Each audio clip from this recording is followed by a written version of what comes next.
Guys, yung pressure cooker nyo ba ay sobrang ingay? Well, sa akin hindi. Tingnan nyo yan, oh. Alam mo itong pressure cooker ko na to, guys? Ayan, sobrang tahimik. Nagpa-pressure cooking nga po yan.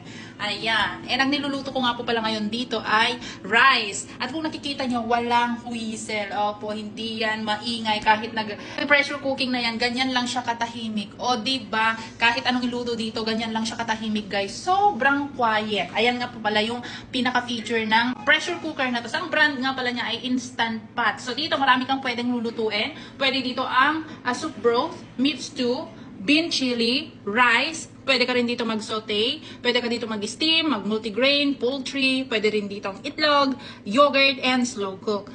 Diba? Sobrang daming pwede kang gawin dito sa Instant Pot pressure cooker na to. Ang nagustuhan ko talaga sa kanya ay hindi siya maingay kasi nakakatakot yung whistle na ingay-ingay tapos ang usok-usok. So, eto wala kang kitang usok. Mag-uusok lang ito kapag ka nag-vent ka na yung talagang